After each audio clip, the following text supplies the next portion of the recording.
Welcome students, welcome to MJC Learning for Standard 12th for the subject Economics.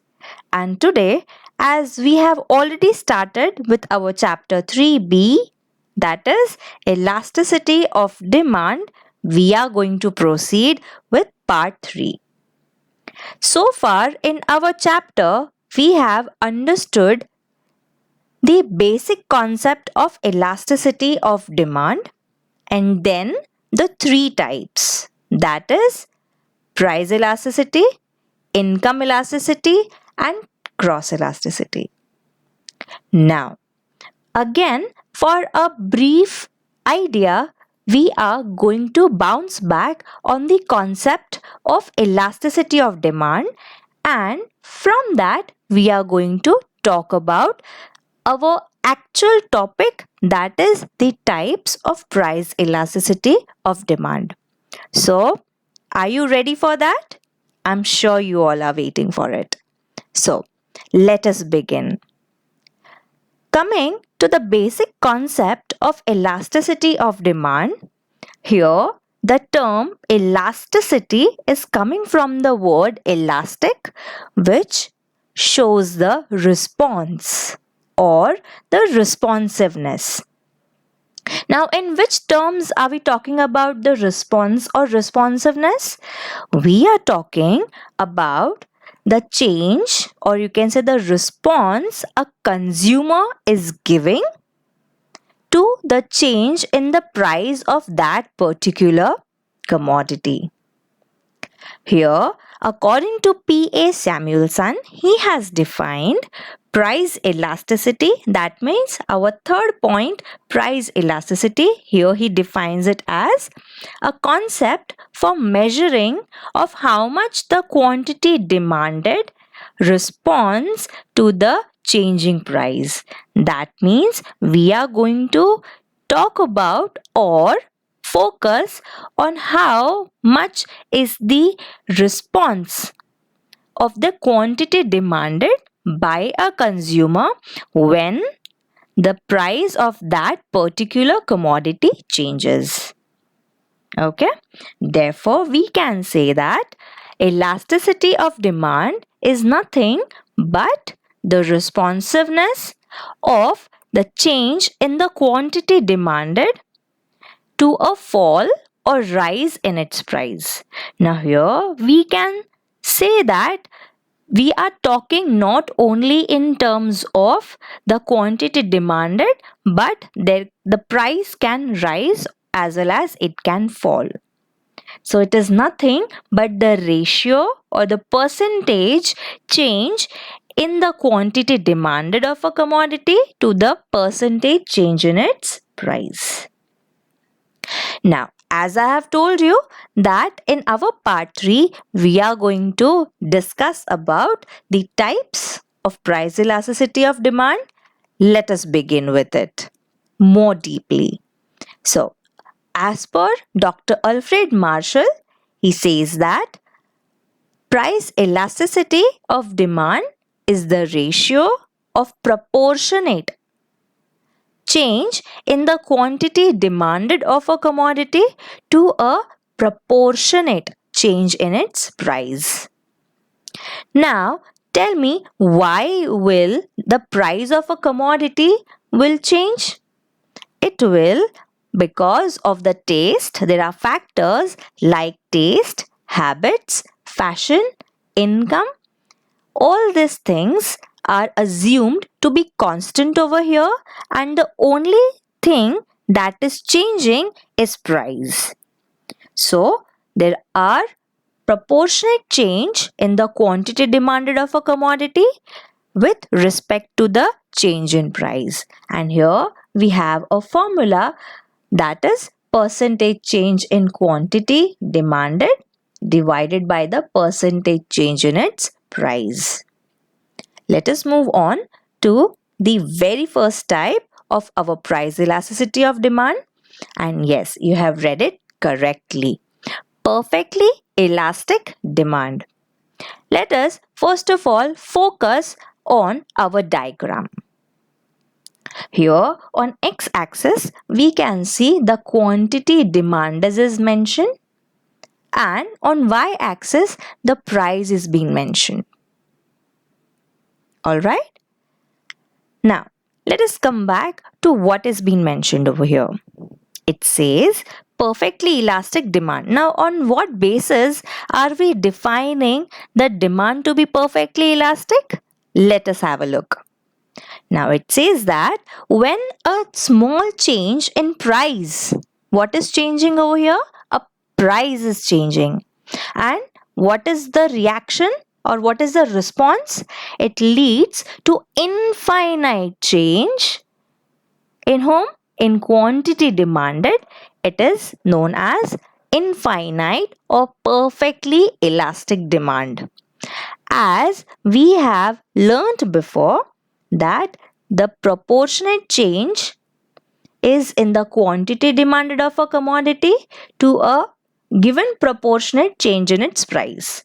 That means the quantity demanded, the change that has come in the quantity demanded of a commodity, the very basic reason is the change in price, because our other factors, that is the taste, habit, preferences, fashion, income, they all are constant. It is only price that is changing, and because of the change in price, the quantity demand changes. So, coming back to this diagram, here we can see at OP price, the commodity demanded, the quantity demanded is infinite. How we can say that? Because our demand curve, DD is our demand curve, and that demand curve is parallel. It is parallel to x-axis, and symbolically we use the sign of infinity. Right? But in reality, you can say such perfectly elastic demand never exists, and that is why it is just a theoretical possibility.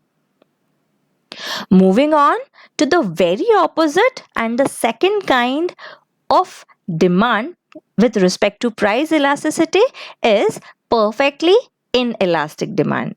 Yes, you got me right. We have first understood about perfectly elastic. Now we are going to learn about the very opposite, that is perfectly inelastic demand. So, let us move on to the diagram first. Here on x-axis, we have the quantity demanded for that commodity, and y-axis measures the price.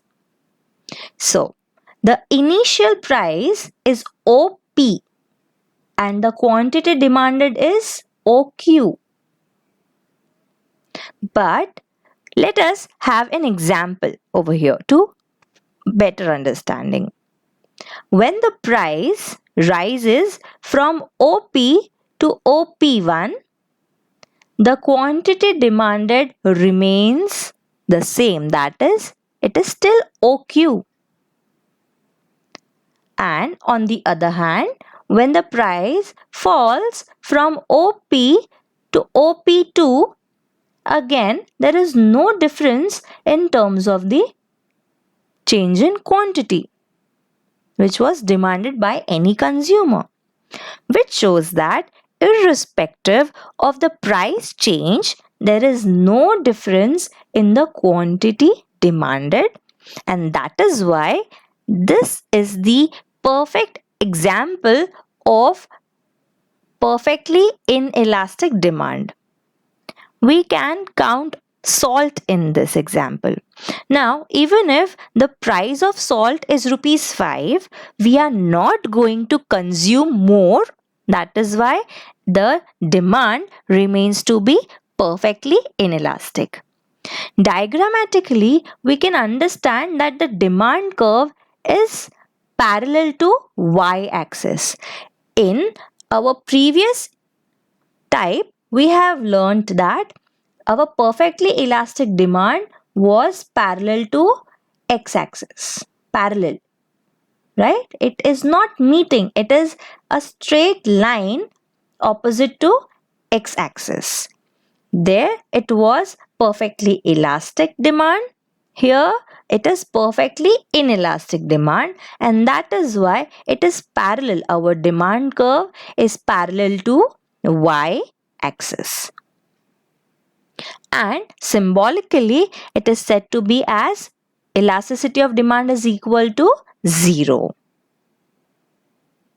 Moving on to the third type, that is unitary elastic demand. Now, when the change in price brings the equal change in quantity demanded, it is known as unitary elastic demand. That means the proportion of the change in price is making the consumer respond in the equal proportion of quantity demand. That means the price, if it is rising or falling by 50%, the quantity is also rising or decreasing by 50%. That means the divided proportion will be equal to 1. Here, that is why we say it to be as unitary elastic demand, because both the changes are equal to each other. The percentage of change in price is equal to the percentage change in the quantity demanded by the consumer. And that is why the elasticity of demand is said to be equal to 1.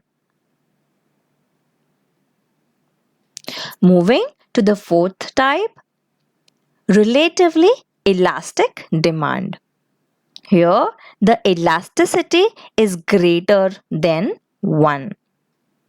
Let us understand how. Here, we can see from this diagram that, okay, coming back to our basics.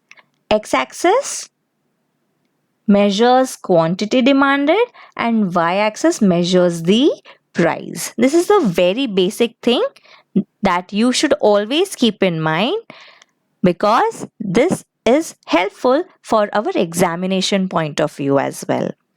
So, switching back to our explanation, the initial price was OP and the quantity demanded was OQ. OP price and OQ is the quantity demanded. But with the fall in price, can you see P1 is lower than OP? Yeah. So when the price falls, the quantity demanded, the response that a consumer is giving is more in percentage as compared to the fall in price. And that is why it is said to be as relatively elastic demand. That means even with a small change in price, our consumer is going to demand more than the percentage of change in price. And that is why elasticity of demand is greater than 1. Coming to our last type, that is relatively inelastic demand. This is the very opposite again of relatively elastic demand. Correct. We can see this from our diagram itself. OX measures the quantity demanded by the consumer at the price, OP, which is measured on y-axis. According to this diagram, OP is the initial price, and at this price, OQ is the quantity demanded. At OP price, OQ quantity is demanded. Now, as per this diagram, the price is falling down from OP to OP1. But can you see the response in our quantity demanded? Yes, it is very less. The quantity demanded or the consumer's response to the change in price is very less as compared to the change in price. Can you see the difference in this gap? PP1 and QQ1? It shows that even if the price is falling on a larger percentage, the change or the response of a consumer is not that. Okay, and symbolically we can say elasticity of demand is less than 1. So what all things have we learned today? We have learned about the meaning of price elasticity. Then we have learnt about the types. The very first type is perfectly elastic demand, and symbolically it is said to be as equal elasticity of demand is equal to infinite. Second type that we have learnt was perfectly elastic demand. Inelastic demand, that means here the elasticity of 0 was equal to 0. Then we learnt about perfectly, or you can say relatively elastic demand. The elasticity is greater than 1. Relatively inelastic demand, here the elasticity was less than 1. And the last type was unitary elasticity, where the elasticity of demand was equal to 1. So students, I hope you enjoyed this session as well as you have learned something new about it as well. Let us look forward for another lecture. Till then, keep learning, keep smiling and be safe. Thank you.